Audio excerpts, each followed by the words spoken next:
Bonjour à toutes et à tous, cette nouvelle vidéo vous présente la manière dont on questionne la demande du client et comment on trouve éventuellement quelques objectifs avec lui. Dans la première partie de cette vidéo, je vais vous donner la définition de qu'est-ce qu'on entend par demande en psychothérapie et en accompagnement. Et puis je prendrai quelques instants pour définir ou exprimer les grandes différences que l'on peut trouver dans une démarche de psychothérapie comme la Gestalt et une démarche plus de coaching comme la PNL par exemple. Je vais vous donner les 6 grands motifs de consultation que l'on rencontre habituellement dans le cabinet et les 5 grands types de questions que l'on peut poser justement pour faire préciser la demande du client, chaque type de question étant posé dans une intention particulière. À la fin de cette vidéo, je vous présente quelques astuces, notamment pour aider le client à être plus spécifique quant à sa demande et l'aider à prioriser, notamment quand il rencontre un ensemble de problèmes dans lequel il a du mal finalement à exprimer une demande bien claire, bien construite par rapport à ça. Voilà, cette présentation étant terminée, je vous propose toujours bien entendu de vous abonner à ma chaîne si ce n'est pas déjà fait, à la partager si vous trouvez que son contenu est intéressant et à activer les notifications. Ceci dit, c'est quoi une demande en psychothérapie et en accompagnement? Après le générique.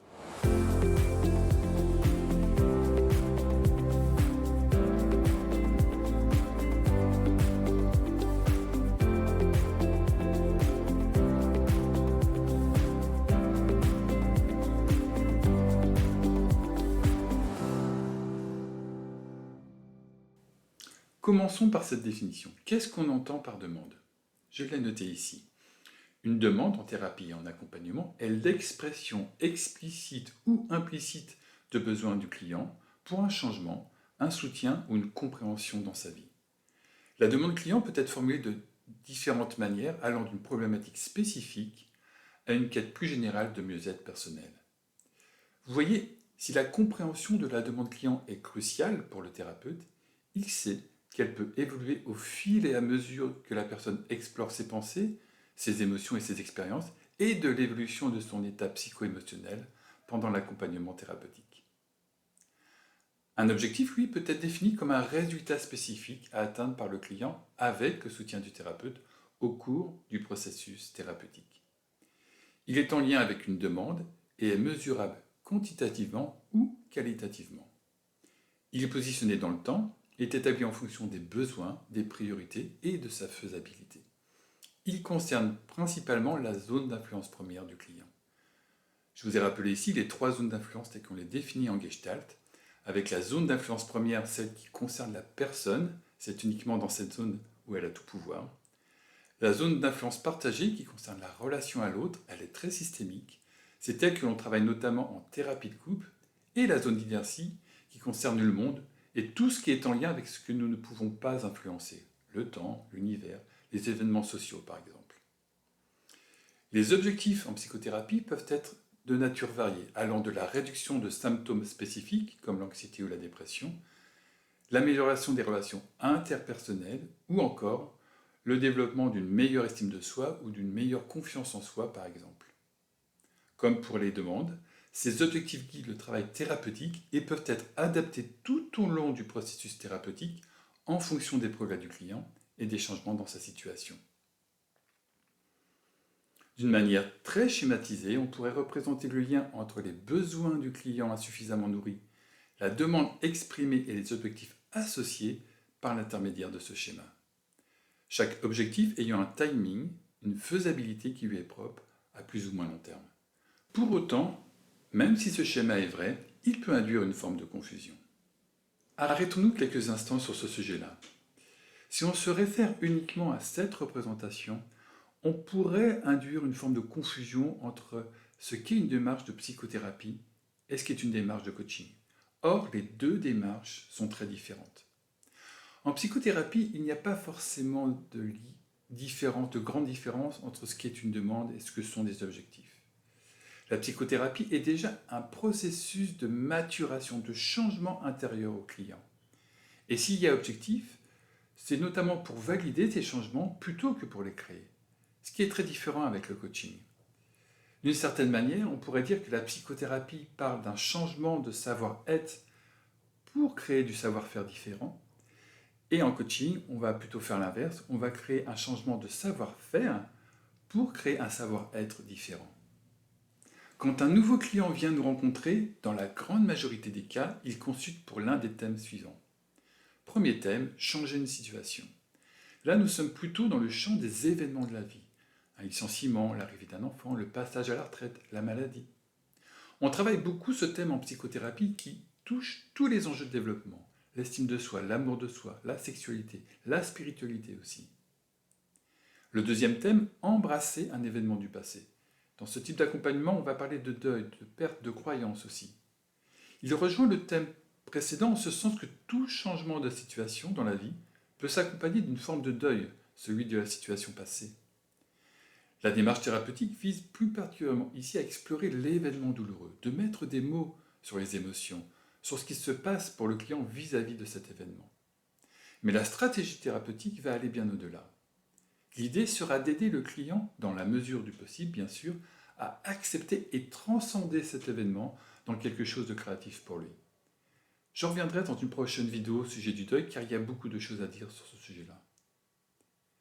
Le troisième thème, changer une situation relationnelle. Là, nous sommes plutôt dans le champ de la relation à l'autre. On travaille beaucoup ce thème quand on fait de la thérapie de couple. En se basant sur la Gestalt, la TC, la systémie et la CNV, la thérapie vise à améliorer la qualité des relations en favorisant une communication ouverte, plus empathique, plus consciente et plus responsable. Le quatrième thème, que j'ai intitulé « Atteindre un objectif », est davantage lié à un changement dans la vie du client. Un nouveau travail, une promotion, un challenge par exemple. Là, on va notamment travailler sur les enjeux de développement comme la confiance en soi et l'estime de soi. On va clarifier les objectifs personnels du client, lever les obstacles internes et externes et l'aider à développer des stratégies et des ressources pour atteindre ces objectifs. On travaille beaucoup ce thème en coaching. Le cinquième thème, changer un comportement. Là, on est davantage sur le champ des reproductions et des croyances. L'action thérapeutique vise à faire prendre conscience au client des schémas comportementaux soutenus par un certain nombre de mécanismes psycho-émotionnels qui l'entravent ou qui sont inappropriés dans sa vie, et de trouver des ajustements créateurs plus alignés avec ses besoins actuels ou ses aspirations. Enfin, le sixième thème serait réaliser que j'affectionne tout particulièrement puisque l'on travaille des concepts comme les buts de vie, les cycles existentiels et la spiritualité. Bien entendu, là aussi, on va travailler sur les enjeux de développement comme l'amour de soi, l'estime de soi ou la confiance en soi, par exemple.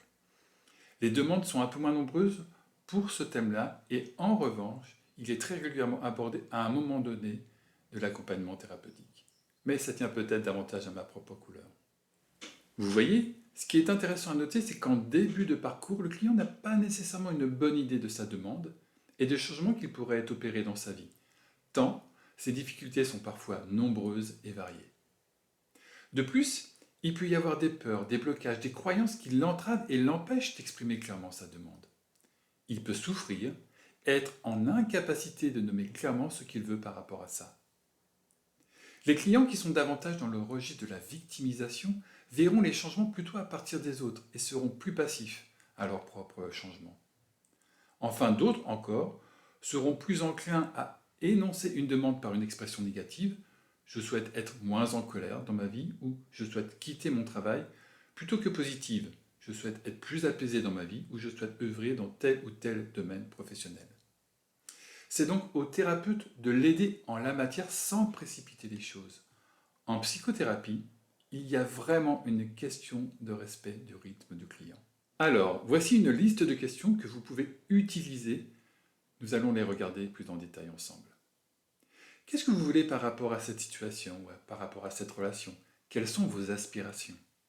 Cette question-là, je la pose assez fréquemment en thérapie de couple lors du premier entretien. Le mot aspiration permet en effet de faire revenir le couple dans la dimension du cœur, de ce qui est précieux, de ce qui est essentiel pour lui. Comment aimeriez-vous que votre situation évolue d'ici quelque temps grâce au travail que vous ferez avec mon soutien?